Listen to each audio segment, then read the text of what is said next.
The method that we are using to analyze and investigate and try to understand consciousness is we have a few topics that we have been covering. Because when you study consciousness, you have to study with the perspective of its functions, its objects, its meaning, its moral nature, etc., etc.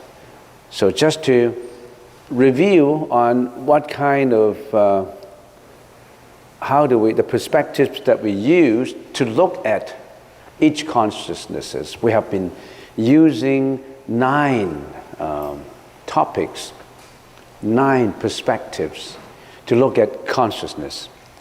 So objects, modes of knowledge, how do we know, how do we get to know such a consciousness, the moral nature of the consciousness, the realm of its activity, concomitant mental functions, necessary causes and conditions, and etc., etc. So we have come up to realms of its activities, which we explained already in the last session. So today we should be doing concomitant mental functions. Now, what's the meaning of concomitant mental functions of the alaya consciousness? We know that each consciousness, the eye consciousness, ear, etc., etc., come up to the mano and the mana consciousness. Each has its own concomitant mental functions. And altogether, there are 51 concomitant mental functions. What are these concomitant mental functions?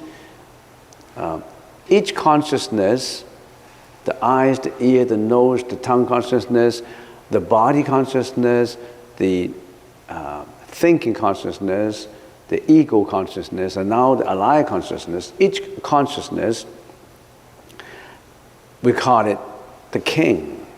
Each one is the king, and the king must have ministers to help the king to perform.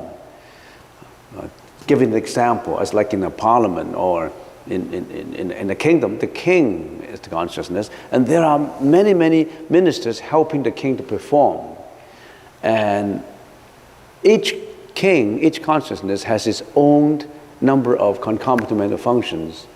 Now let's take a look at what we've been talking about. The first 5 consciousnesses, now there are altogether omnipresent functions, particular functions, unwholesome functions, wholesome functions, and the 4 indeterminate functions. So these are the ministers that have been helping each consciousness to perform, to express into action, to express into behavior, to express into thinking, thought.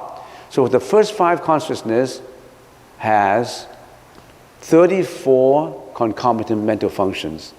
Each one of the 5 has 34 concomitant, 34 ministers helping it to perform. Some ministers are good, some ministers are wholesome ministers, some are unwholesome ministers, some are indeterminate, sitting on the bench, the backbencher, sitting on the bench, sitting on the fence, somebody say. Some ministers sitting on the fence, ready to help, or not to help, backbenchers. In the British Parliament, they call it the backbenchers. In here, we call it, you are a fence sitter. You're sitting on the fence. You're not determined. So the first 5 has 34 helping them. The omnipresent functions is, it almost applies to all consciousness, all the 8. Because each consciousness needs attention, needs contact, needs sensation, needs perception, and needs volition. So for all the 8, the 5 are omnipresent mental functions. They must be present, they must be active in order for each consciousness to be active, What are these? I think if we use the parliamentary procedures, these are like the ministers who are always present, the minister who say, attention, or the minister would say, now that such a convention such a congress is convened. There's some, we call it the MC, who announce the beginning of something, announce the end of something. They draw your attention. There must be someone like that, a minister who is drawing attention, who is telling people, who is disciplinary. If you're not paying attention, then they draw your attention. Contact the minister, say, today's agenda is we're talking about this and that. You have to be very familiar with the agenda. He called your attention to the agenda. Sensation, you may like the agenda, you may not like the agenda. Perception and volition. Then when the discussion is carried on, you got to pay your attention to it, you got to analyze it, you got to apply your wisdom to it, then you make a decision. So these are always present. These ministers always perform the functions of omnipotent mental functions. And now, particular functions. The first 5 have all the 5 particular mental functions. The sixth consciousness, the mano, the thinking consciousness, have all the 5 particular functions. And the 7th have only 1 particular function. Now you've been listening to me talking about the consciousness. Why?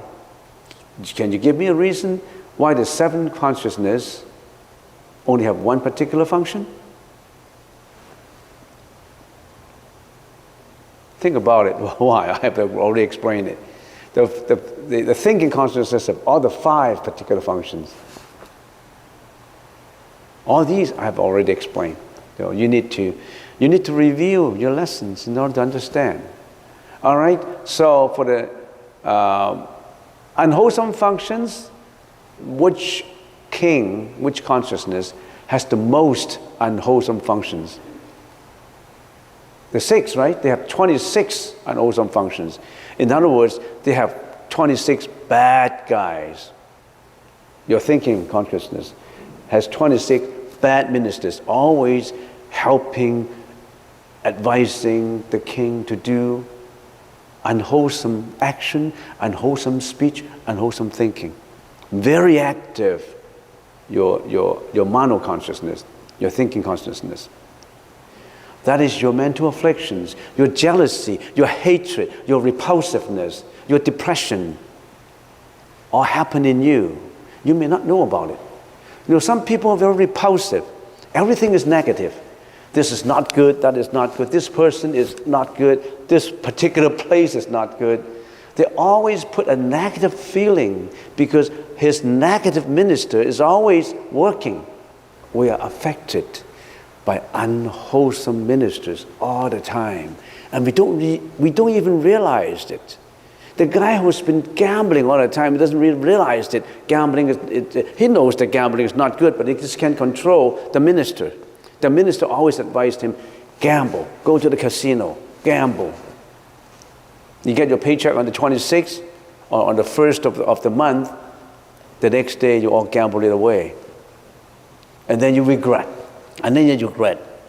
Why do you regret? Because the indeterminate functions, one of the ministers on regret come up to say, oh, regret.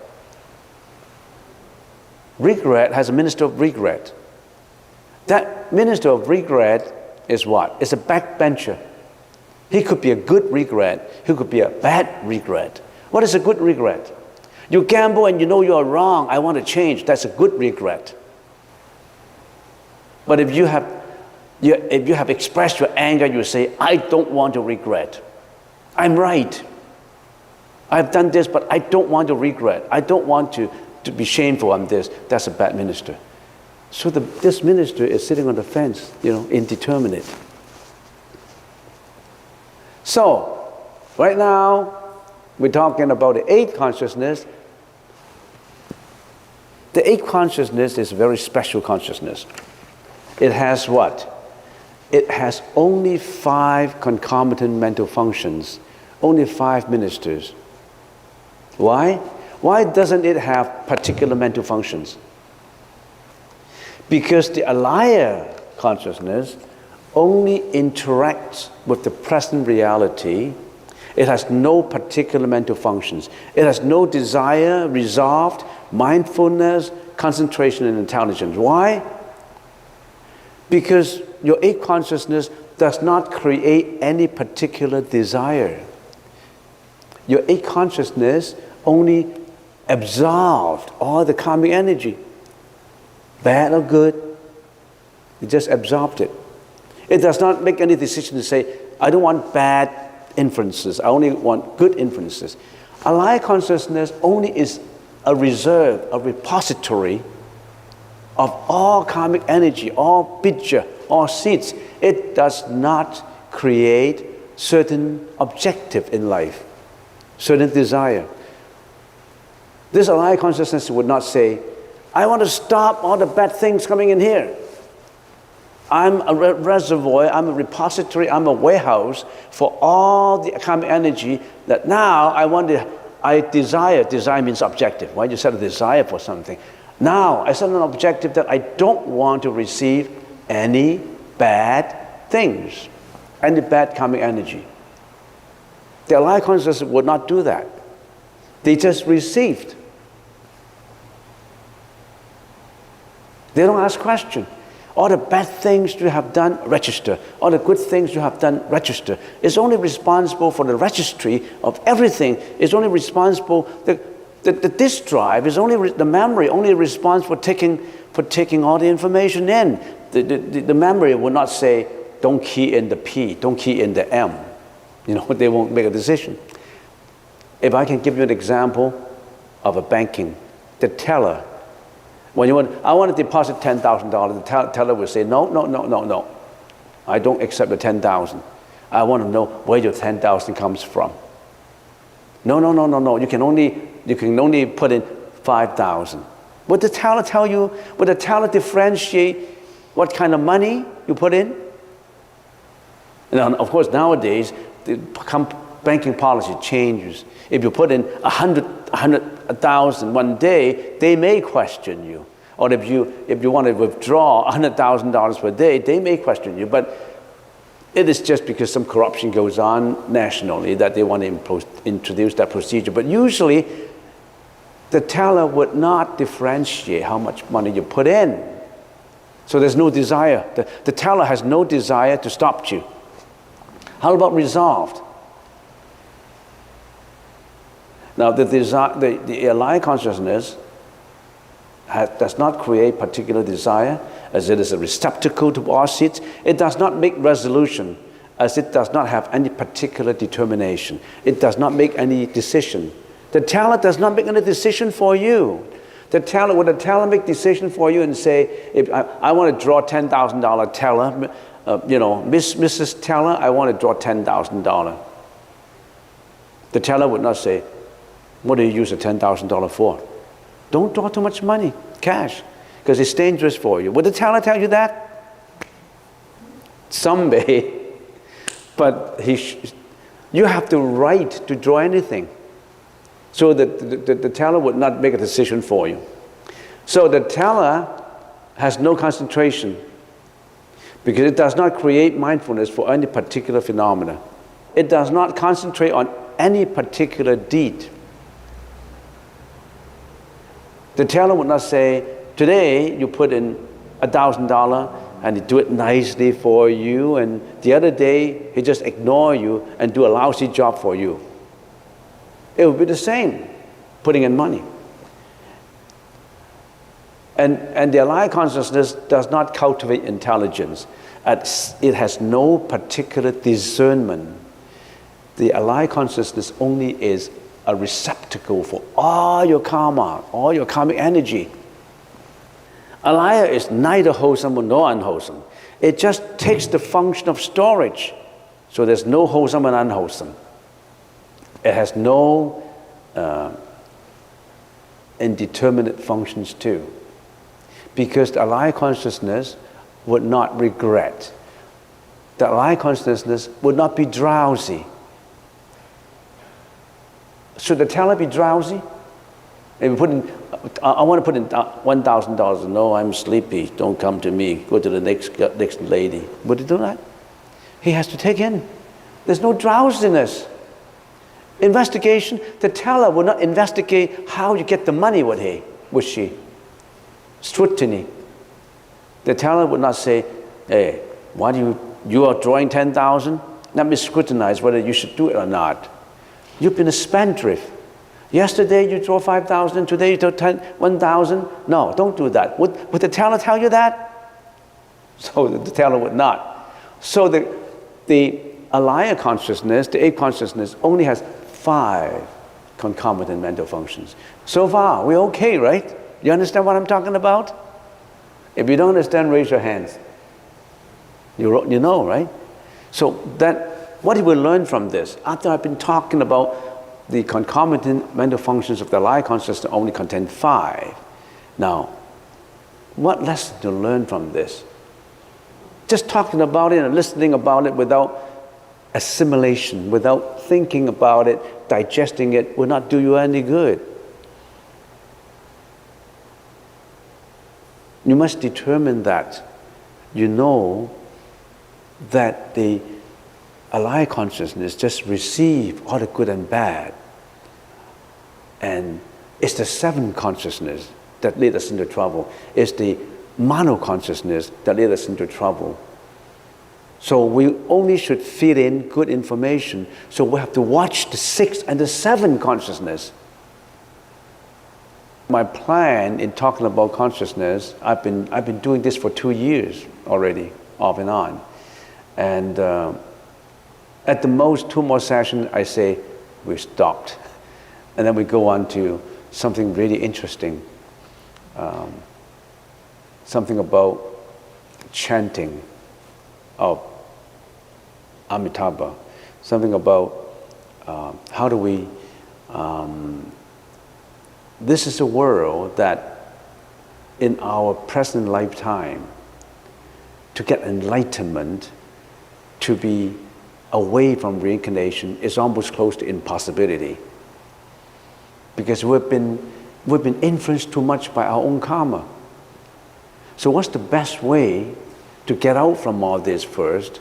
To get away from it, what's the best way to get away from the prison of life first? So that we can be free and follow some good teacher, enlightened teacher, so that we can be enlightened. This is all this I'm going to talk about after I finish consciousness. I want to call it an end. Now I've come to the 8th consciousness already, so this could be the second last session that I'll be talking on alaya consciousness. At the most, another 1 session, then I'll go on to something really different, because I've been watching on YouTube and I've been watching on our own website. I receive a lot of comments about chanting therapy. Why do we chant? About how chanting and meditation are related to each other. So this is, alaya consciousness teaches us how to understand how we think. Why do we have mental afflictions? How do we transform tainted consciousness into pure wisdom? This is exactly what we're talking about. This is very psychological. So I wanted to have another 2 sessions, and I call it quit on this topic. Now, our next agenda is what are the causes and conditions on which the 8th consciousness depend on? Because for something to happen, there must be causes, there must be conditions for something to happen. And our eyes consciousness dependent on the organ. If we don't have the organ, the eye consciousness will not exist. The 7th consciousness, the ego consciousness, depend partially on the alaya consciousness reserve of the karma, of the bija, of the seeds, and partially on all the 6 and the first foregoing consciousness to exist. So there must be some causes and reasons and conditions for the creation and for the happening of each consciousness. Then how about for the eight consciousness? How do we get to know all these causes and conditions? We say the alive consciousness. The alive consciousness internally, all the karmic energy creates seeds or latent karmic energy. And at the same time, it creates our body, transform our bija, our latent karmic energy, into a revelation of speech and behavior on one hand, into a formation of our karmic body. How do we get this body? This body is because of our higher consciousness ripen in our karmic energy of reincarnation and reincarnate into what our body is today. Internally, individually. Internally means individually. How about externally? Externally, all our common karmic energy created the whole world. Externally means commonly created the world, because the world is created by what? Not by God. Not by God. By our common karmic energy. How is this hall created by us? This hall, meditation hall, was created because we have the common cause of wanting to build a hall. And there are people who are pioneers. There are people who was responsible for solicitation of donation. There are people who was responsible for the design. There are people who actually carry out the construction.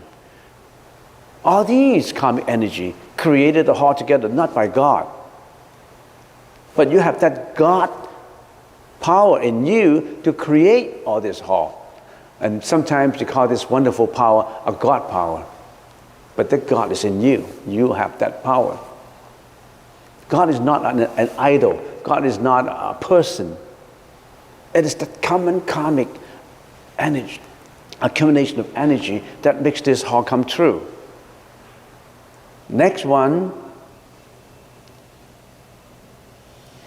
alaya consciousness. Look at it from another perspective. Alaya consciousness holds on to something. We individually attaches, clings. We'll never let go of it. We grasp it, we'll never let go. This guy is bad, it's always bad. This place is bad, it's always bad. You hold on to it, you never let it go. You hold on your internal commentator. Your internal commentator is so obstinate that you don't want to change. You hate your dad so much that even though your dad say, I'm sorry that maybe I mistreated you when you were young, but I regret, I want to make up for it. You say, no, I hate you, Dad, I hate you. And you always got that hatred in your mind. You never have that feeling of forgiveness. Then you can never get enlightened. So alaya consciousness holds on to something, you never let it go.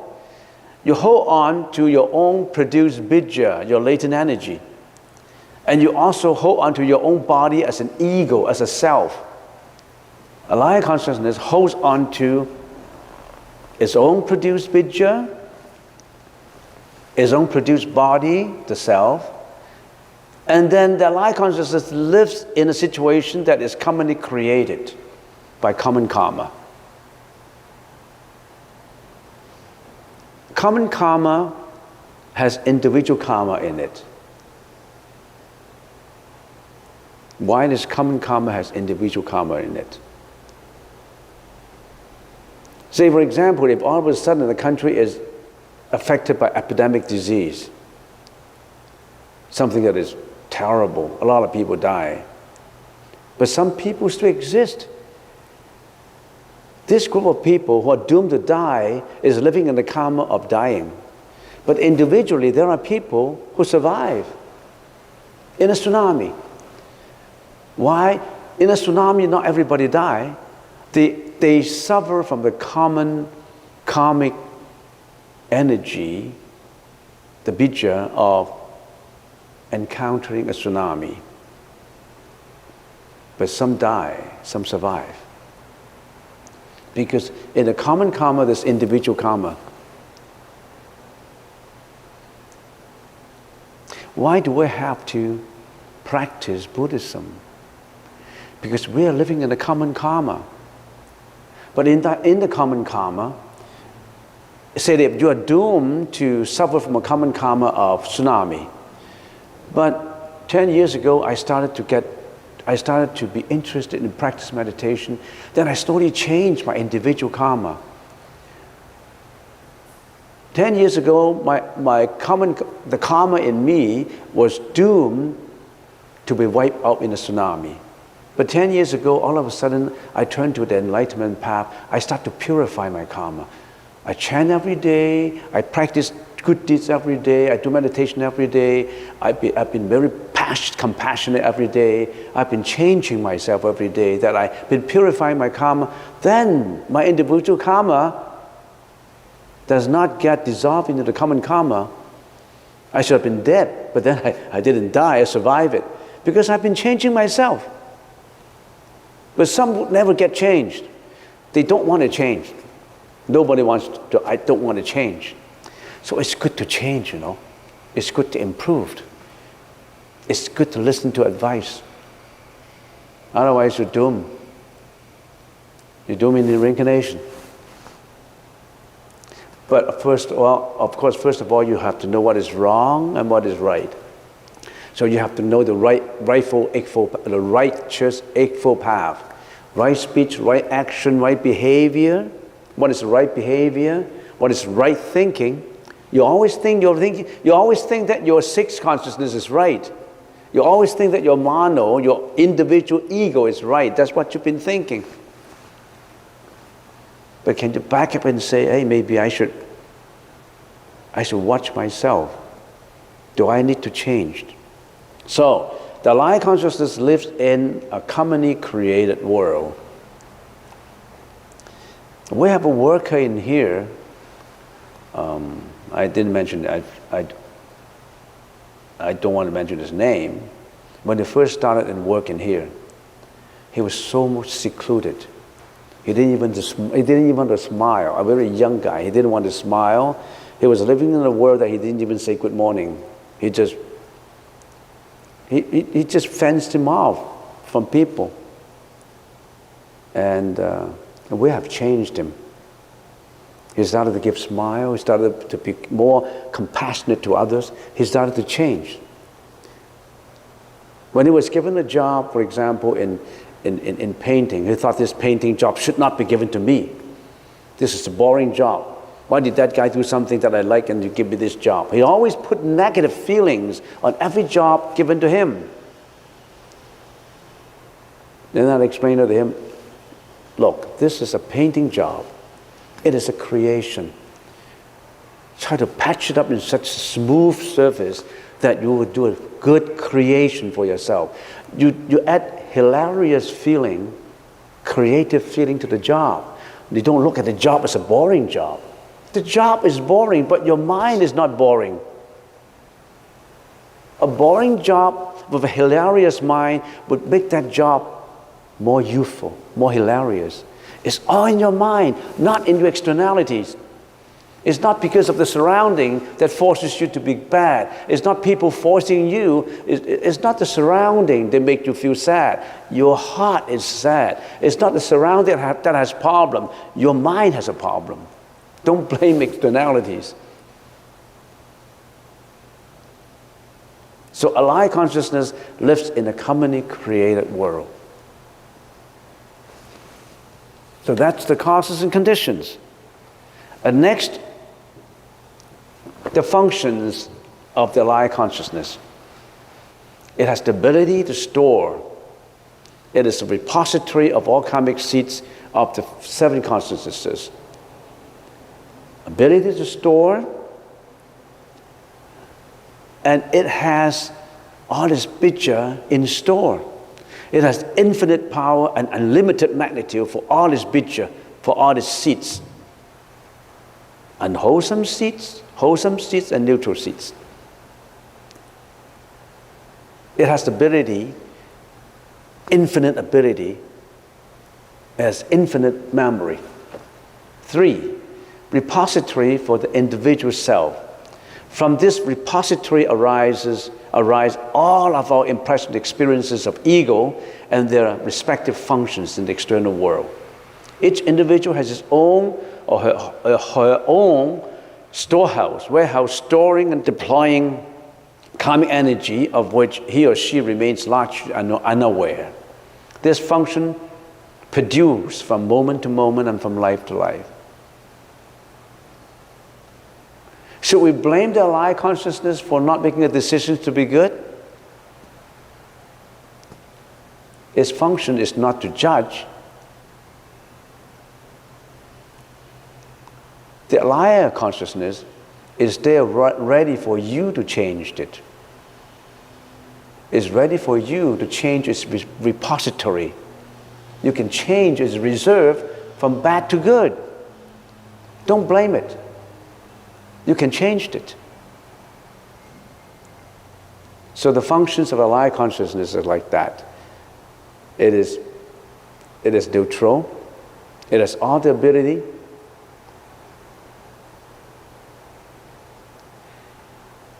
And it's up to you to change it, not up to the alive consciousness.